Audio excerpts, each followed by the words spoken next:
Hola, buenos días. Soy Ramón Flores, docente de Plus Médica. Nos vamos a encargar en esta oportunidad de desarrollar el taller de asma. Para empezar es necesario repasar lo que es la espirometría simple. ¿En qué consiste la espirometría simple? Cuando se le dice al paciente que tome la mayor cantidad de aire posible y luego que la expulse, pero se tome su tiempo. No hay apremio. Eso es espirometría simple, que nos va a permitir medir los volúmenes pulmonares. Tienen en la diapositiva el VAC, volumen de aire corriente, que es el aire que inspiramos o expiramos normalmente, en una respiración normal, y que equivale a 0,5 litros. Además tenemos el volumen residual, que es el volumen de aire que permanece constantemente luego de haber hecho una expiración máxima. Equivale a 1,5 litros. Luego, el volumen de reserva inspiratorio, que es el volumen de aire adicional que puede inspirarse luego de haber realizado una inspiración normal. Es decir, es el volumen de aire que se va a agregar al volumen de aire corriente inspirado. Después tenemos la capacidad inspiratoria, que es la suma del volumen de aire corriente más el volumen de reserva inspiratorio. Equivale a 4 litros.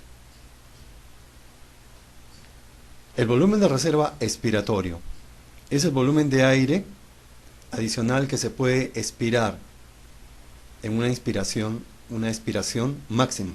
Es decir, después de realizar una expiración normal, si nos exigimos y hacemos una expiración máxima, el volumen de aire adicional que se va a expirar es el volumen de reserva expiratoria. Cuando nosotros sumamos el volumen de reserva expiratoria más el volumen residual, es lo que se conoce como capacidad residual funcional. Vamos a esta pregunta tomada de otra fuente. La mayor capacidad de aire que puede expirar después de un esfuerzo inspiratorio máximo, la mayor cantidad de aire que se puede expirar después de un esfuerzo inspiratorio máximo, es sin duda la capacidad vital. Los distractores. La capacidad pulmonar total es la suma de todos los volúmenes pulmonares, es decir, la capacidad vital más el volumen de reserva expiratorio. La capacidad residual total, hemos dicho que es la suma del volumen residual expiratorio más el volumen de reserva expiratorio más el volumen residual. Y la capacidad inspiratoria, si regresamos a las diapositivas, vemos que capacidad inspiratoria es la suma de volumen de aire corriente más el volumen de reserva inspiratorio. La respuesta es capacidad vital. Aquí tenemos ya una espirometría pero forzada. ¿Qué significa espirometría forzada? Es cuando se le pide al paciente que expulse el aire lo más rápidamente posible que pueda. A diferencia de la espirometría simple, donde no era necesario, podía tomarse su tiempo para poder expirar el aire. Esta es la curva volumen-tiempo, es la curva más simple. Mientras volumen es el eje vertical, el eje horizontal es el tiempo. ¿Qué podemos medir en esta curva volumen-tiempo? Primero, la capacidad vital forzada. ¿Qué es la capacidad vital forzada? Es el volumen que expulsa desde la inspiración máxima hasta la expiración máxima. Le pedimos que tome primero la mayor cantidad de aire posible y luego que la expulse en lo más rápidamente que pueda. Si nosotros medimos el volumen que se expulsa en el primer segundo, es lo que se conoce como el volumen expiratorio forzado.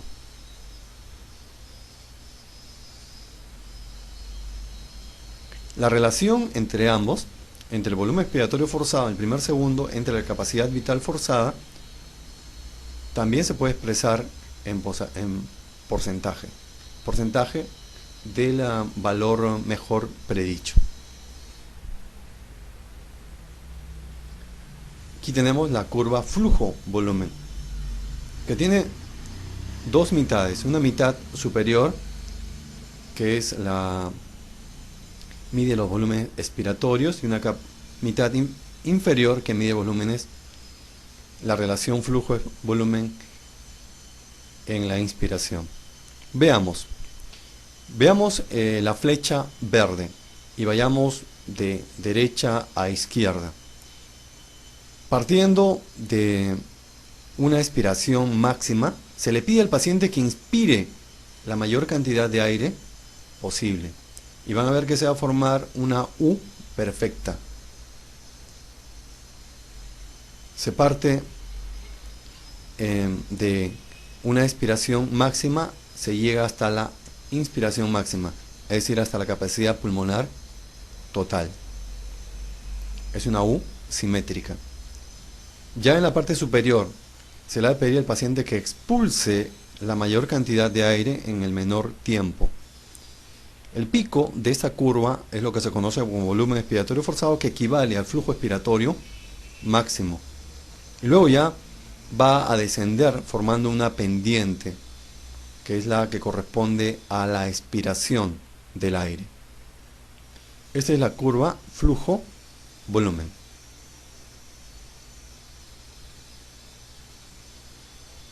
También podemos medir del volumen expirado el flujo expiratorio forzado 25-75%, que viene a ser la relación del volumen expirado entre el 25 y 75% de la capacidad vital forzada y el tiempo en que se demora en hacerlo. ¿Por qué es importante flujo expiratorio 25-75? ¿Por qué? Porque es el primer parámetro que se va a alterar, el más precoz, cuando estamos frente a un patrón obstructivo. Además, el FEF 25-75 es también importante porque nos va a permitir medir cómo están las vías menores de 2 milímetros. No hay que olvidarse de las vías respiratorias. Hemos hablado de las vías menores de 2 milímetros. Las vías menores de 2 milímetros están a partir de la división 9. Luego, otro hito es la división 16, donde aparecen los bronquiolos respiratorios. Luego se conoce como zona de transición. Después, a partir de la división 20, aparecen ya los conductos alveolares, en la zona conocida como respiratoria. Y luego van a continuar los sacos alveolares. Tenemos aquí un resumen de los patrones. El patrón obstructivo versus el patrón restrictivo. En el patrón obstructivo lo que es constante es la disminución del BEF1. Normalmente es mayor al 80% del valor del mejor predicho. Además, la disminución de la relación BEF1 capacidad vital forzada, que no es el índice de Tifenot. A veces confundimos que esto es el índice de Tifenot. El índice de Tifenot es la relación BEF1 sobre capacidad vital, pero no sobre capacidad vital forzada. Además, vamos a encontrar en el patrón obstructivo la disminución del flujo expiratorio forzado, cuyo valor normal es mayor al 60% del mejor predicho. En cambio, en el patrón restrictivo, lo que va a ser constante desde un inicio es la disminución de la capacidad vital forzada. Y luego podría haber también una disminución del BEF1. ¿Puede haber en el patrón obstructivo una disminución de la capacidad vital forzada? Sí, pero ya estamos hablando de un grado muy severo de obstrucción bronquial. Repasemos ahorita rápidamente los pasos para hacer el diagnóstico de disturbios respiratorios en el AGA. Veamos este AGA. Ante una gasometría con pH 7,25, es decir, acidemia, y un PC2 de 58, está incrementado, esto podría explicar una acidosis respiratoria. Y un bicarbonato de 16 miliequivalentes por litro, que podría estar correlacionado con una acidosis metabólica. Usted pensaría y nos plantean varias posibilidades. Es un paciente que tiene la presión de oxígeno en 60 milímetros de mercurio, está casi ya en hipoxemia. Hagamos el análisis de este caso clínico. Y para eso revisemos los pasos. A propósito, tenemos en Plus Médica, tenemos nuestras guías, mini guías que le hemos denominado Pocket Health. Y hay varios temas que repartimos gratuitamente. Y uno de ellos es las guías de lectura fácil de AGA, que les haremos llegar a todos ustedes mediante a sus correos. En la próxima semana. Son unas guías muy prácticas para una lectura rápida y fácil de los gases arteriales. Primer paso, ver el pH. En el caso que estamos viendo, hay acidemia, porque el pH normal es 7.4 más menos 0.04. Tenemos acidemia. Luego,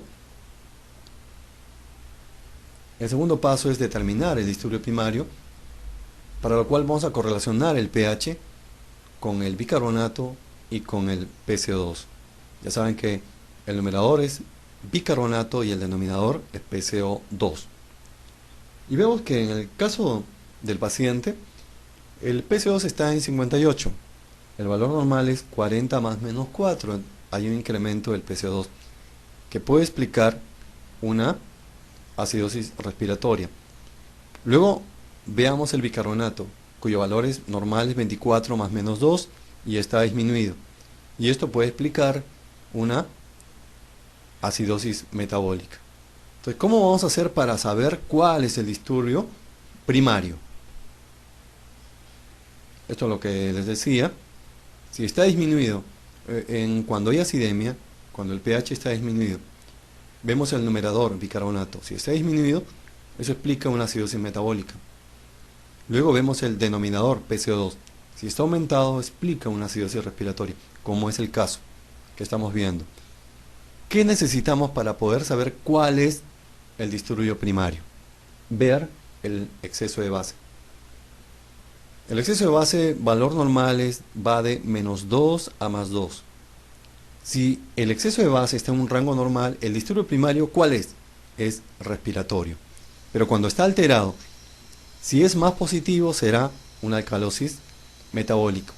Y si es más negativo, lo que se conoce como déficit de base, será una acidosis metabólica. Sin embargo, en el caso no nos dan ese dato de exceso de base.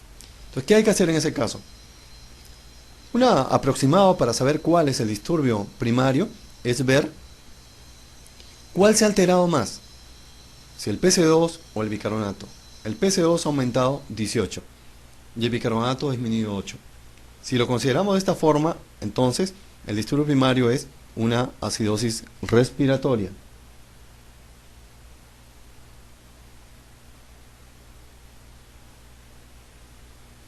El siguiente paso, paso 3. Cuando el disturbio primario es respiratorio, hay que ver si es agudo o si es crónico. Por el dato clínico, por el tiempo de enfermedad, si es menos de 72 horas es agudo y si es mayor de 72 horas es crónico. Continuamos. ¿Cómo saber si es agudo o crónico? Si no tenemos el dato de cuándo ha empezado el disturbio. Tenemos que aplicar una regla. ¿Qué dice la regla? Grandes cambios del PCO2 que producen grandes cambios del pH es agudo. Grandes cambios del PC2 que producen leves cambios del pH es crónico. Y eso es fácil de entender. Es como en la foto que estamos viendo. La madre y la niña, seguramente primera vez que suben a la montaña rusa. Y están pues al borde del pánico. En cambio la pareja del costado no, porque seguramente ya son varias las veces que han subido a la montaña rusa y están adaptados. Por eso, cuando el disturbio es crónico ya hay adaptación. Por eso, los cambios, grandes cambios, incluso el PC2 no van a producir grandes cambios en el pH.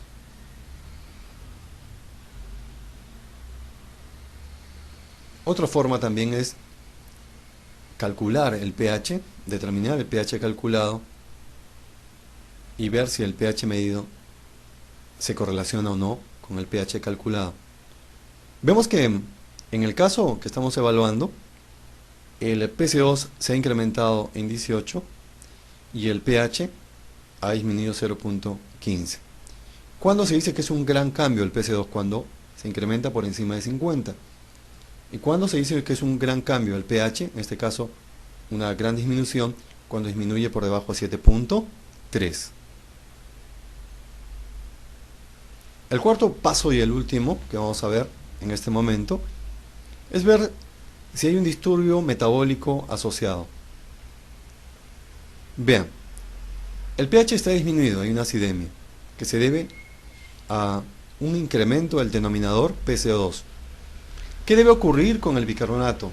El bicarbonato tiene que incrementarse para poder compensar el pH. Vemos pues que el bicarbonato compensador tiene el mismo sentido que la variación del PC2. Hagamos el cálculo. Para hacer el cálculo tenemos que recordar esto. Por cada 10 milímetros de incremento del PC2, el bicarbonato se va a incrementar de 1 a 2 si es agudo y de 3 a 4 si es crónico. Hagamos nuestros cálculos. Primero, hay que determinar cuántas veces 10 se ha incrementado el PC2. Aplicamos esta pequeña fórmula. PC2 menos 40 entre 10 nos sale 1.8. Luego, si el disturbio es agudo, este 1.8 hay que multiplicar por 1 y por 2. Es 1.8 y 3.6. Este incremento del bicarbonato hay que sumarle al valor promedio del bicarbonato, que es 24. Así tenemos 24 más 1.8 y 24 más 3.6. Finalmente tenemos el rango. Entre 25.8 y 27.8 debe estar el bicarbonato esperado. Sin embargo, vemos que aquí el bicarbonato medido, que es 16, está por debajo del rango esperado. ¿Esto qué indica? Que hay una acidosis metabólica asociada. La conclusión es, del AGA, hay una acidosis respiratoria aguda, descompensada porque el pH está fuera del rango normal, más acidosis metabólica. Y la respuesta es la C, porque hay una sobredosificación de benzodiazepinas. Los distractores. Diabetes en descompensación cetósica va a producir acidosis metabólica con NONGAT incrementado. Asimismo, la B, sobredosificación de salicilatos, también acidosis metabólica con NONGAT incrementado. D, sepsis con mala perfusión periférica. Estamos hablando aquí de una acidosis láctica tipo A, que va a llevar a acidosis metabólica con NONGAT incrementado. Y la E, intoxicación por monóxido de carbono, también va a producir acidosis metabólica con NONGAT incrementado. Luego de haber revisado así rápidamente la espirometría simple, la espirometría forzada y cómo hacer el cálculo de los disturbios, la determinación de los disturbios respiratorios en el AGA, ya pasemos a hablar sobre asma bronquial. Pueden hacernos preguntas sobre fisiopatología. En este cuadrito, que ha sido tomado y modificado del libro Harrison, la última edición, podemos repasar así brevemente la fisiopatología de asma. Y todo empieza por acción del alergeno, que estimula unos macrófagos especializados que se conocen como células dendríticas. Estas células dendríticas van a estimular a los linfocitos no diferenciados, el TH0, que se van a convertir en linfocitos Th2, en helper 2. Estos helper 2 pueden seguir dos caminos mediante la producción de sus interleuquinas. Pueden producir la interleuquina 5 que van a estimular a los eosinófilos. Estos eosinófilos que van a producir sustancias que van a lesionar la mucosa bronquial, inclusive que van a llevar a la desfacelación de esta mucosa, lo que se conoce como cuerpos de Creola. Ese es un camino. El otro camino es la producción de interleuquinas 3 y 4, que son las que van a estimular a los mastocitos para que produzcan los mediadores inflamatorios agudos, donde destaca la histamina, que es responsable de la vasoconstricción y el incremento de la secreción a nivel de las vías bronquiales. Además, vamos a tener el estímulo de la activación de nervios que están en la mucosa bronquial y también de sustancias como los neuropéptidos, donde está la sustancia P.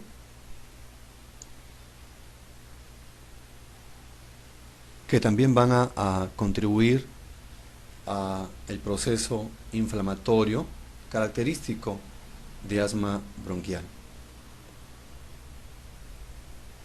Veamos esta pregunta. En la reacción asmática aguda intervienen los siguientes mediadores, excepto. Veamos uno por uno. Los leucotrienos, que son producidos, por ejemplo, por los eosinófilos. Tenemos el C4, el D4, el E4, que van a producir daño en la mucosa bronquial. El óxido nítrico, que se produce en las células epiteliales y en los macrófagos. Los neuropéptidos, la sustancia P. La histamina, que es producida por los mastocitos y va a producir la respuesta inflamatoria aguda. Y la prostaglandina E2. Y también algunos tipos especiales de citoquinas como la quemoquinas, ejemplo la eutaxina. Esta pregunta es de hace varios años, donde se consideraba que los neuropéptidos no intervenían en la fisiopatología de asma. Sin embargo, actualmente se conoce que sí, los neuropéptidos, por ejemplo la sustancia P, también intervienen en la fisiopatología de asma. La respuesta a esta pregunta es ninguna de las anteriores. También puede haber preguntas sobre el diagnóstico de asma bronquial. ¿Cómo hacer el diagnóstico? Diagnóstico clínico, la presentación de broncoconstricción, de espasmo nocturno, sobre todo en población infantil, y que tiene un niño con antecedente de atopia y que está expuesto a una serie de alergenos. A este niño se le hace la espirometría, donde se va a encontrar una disminución que está por debajo del 80% del mejor predicho. Luego se le va a someter al test con broncodilatadores y después de 15 minutos de la administración del broncodilatador inhalado, se vuelve a repetir la espirometría y si se encuentra una mejoría del BEF, una mejoría del 12% o más, o el equivalente a 200 mililitros, se está haciendo el diagnóstico de asma bronquial. Esto generalmente no sucede cuando hay EPOC, y estamos hablando de una población de varones principalmente, mayores de 50 años, con el gran antecedente de tabaquismo, de ser fumadores pesados. Sin embargo, hay que tener presente que cuando hay EPOC, un porcentaje pequeño sí, pero un porcentaje también pueden presentar una mejoría del BEF1 frente al estímulo de los broncodilatadores. También se puede evaluar o hacer el diagnóstico de asma a través del flujo expiratorio pico, que va a presentar una mejoría mayor al 20% con el broncodilatador inhalado. A propósito, una pregunta, es una mujer joven que cursa con el cuadro clínico característico de asma, broncoespasmo nocturno, y que tiene el antecedente de la atopia. En el examen físico se encuentra que el murmullo vesicular está en condiciones normales y no hay ruidos agregados. Se le hace la espirometría y se encuentra la relación del BEF1, o sea, capacidad vital forzada, en 60%. ¿Qué prueba solicitaría para confirmar el diagnóstico de asma bronquial? Y acá, como hemos conversado, es la respuesta al broncodilatador. ¿Qué respuesta? Después de 15 minutos de haber administrado broncodilatador inhalado, se espera una mejoría del BEF1 del 12% a más.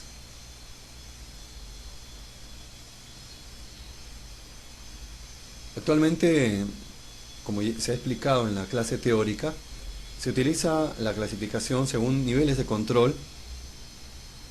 Es la clasificación útil, práctica y actual de asma bronquial. Asma controlada, parcialmente o controlada y no controlada. Tenemos una mnemotecnia para poder recordar los criterios. Controlada, menor o igual a 2, no, y BEF1 normal, es decir, mayor al 80%. Parcialmente controlada, mayor de 2. Algunas veces y el BEF disminuido entre 60 y 80%. Y no controlada, aquí en BEF1 menor al 60%. ¿Podemos ampliar esto? Controlada, menor o igual a 2. Estamos ahí considerando los síntomas diurnos y el uso de tratamiento de rescate, es decir, de beta-2 agonistas de acción corta. Menor o igual a 2, síntomas diurnos por semana.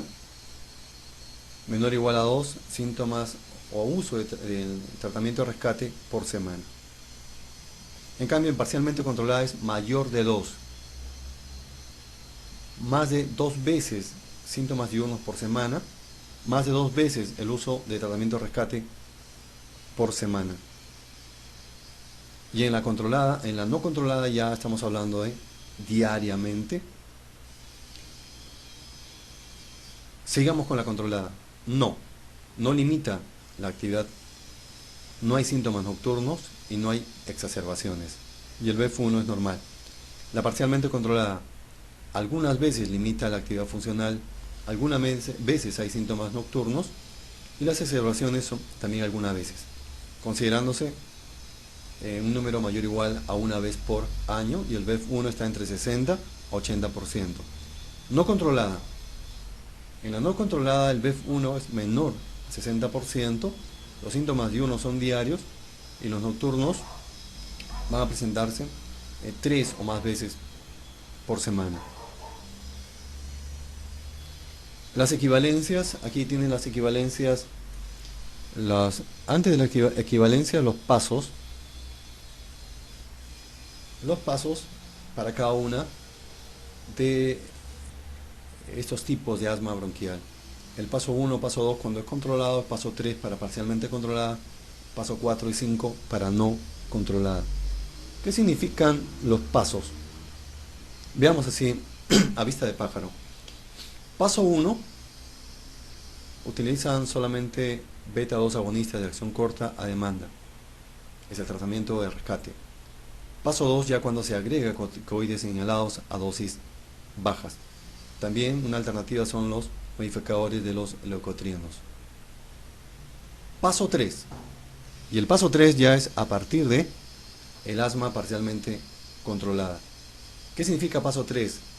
Que a los corticoides inhalados a dosis baja le vamos a asociar beta-2 agonistas de larga duración, como el formoterol, el salmeterol.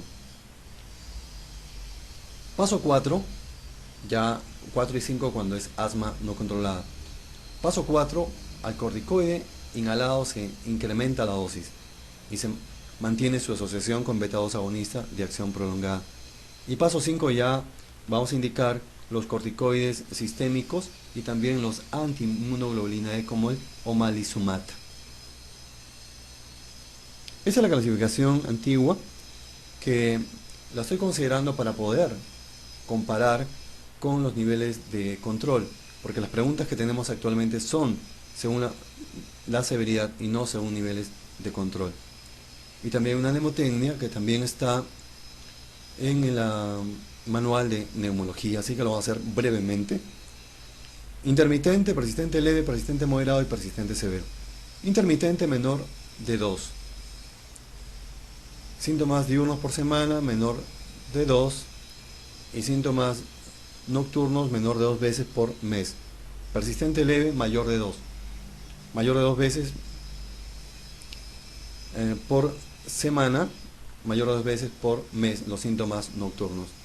Persistente moderado es todos los días los síntomas diurnos y los nocturnos más de una vez por semana. Y persistente severo todos los días y hay limitación de la actividad funcional. En cuanto al BEF1, en intermitente y persistente leve es normal. Ya en persistente moderado está disminuido 60-80% y en persistente severo menor de 60%. Las equivalencias: controlada equivale a intermitente y persistente leve, parcialmente controlada persistente moderada y no controlada persistente severo. Simplemente para enfatizar ya lo dicho, en asma intermitente leve equivale a asma controlada, que se indicaba el paso 1, tratamiento y rescate. Persistente leve equivale también a asma controlada y está indicado en este caso, ya podríamos usar el paso 2, es decir, agregar corticoides inhalados.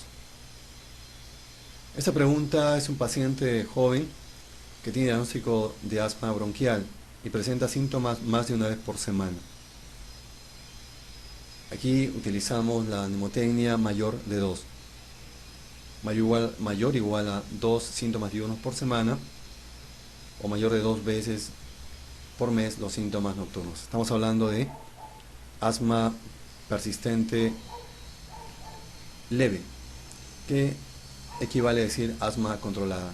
Tratamiento paso 1, paso 2. En persistente moderada equivale a parcialmente controlada. Tratamiento: corticoides inhalados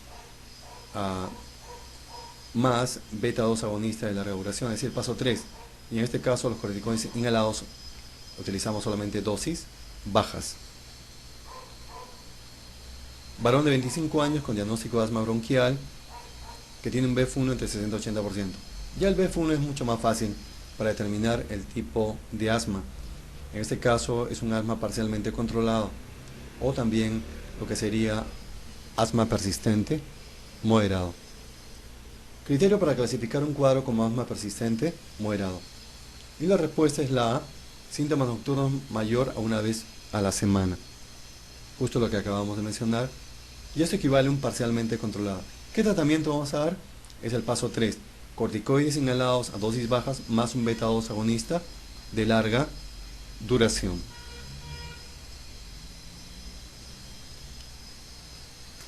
Aquí tenemos otra pregunta. Mujer de 21 años que presenta de hace 3 meses silbidos en el pecho y tos, especialmente nocturna. Estamos hablando de un cuadro compatible con asma bronquial. Se ha hecho más frecuente en los últimos días y no le permite descansar. En el examen físico, discreta disminución muy vesicular y algunos sibilantes. Un cuadro bronquial definitivamente. ¿Cuál es el diagnóstico más probable y el tratamiento más adecuado? Si estamos considerando que se ha hecho más frecuente en los últimos días, por lo menos estamos una persistente moderada, una parcialmente controlada. Por lo menos. Y tenemos ahí de las alternativas posibles son la C, persistente moderada, la D, persistente moderada, y la E, persistente moderada, lo que equivale a una parcialmente moderada. ¿El tratamiento cuál es? El paso 3, combinar corticoide inhalado a dosis baja más la beta 2 agonista de larga duración. ¿Y cuál de estas alternativas tiene esa respuesta? Es la alternativa C, beta 2 agonistas de acción prolongada más corticoides inhalados. En la persistente severa equivale a asma no controlada. Tratamiento paso 4 y 5. En este caso, esta es la misma pregunta que hemos visto anteriormente.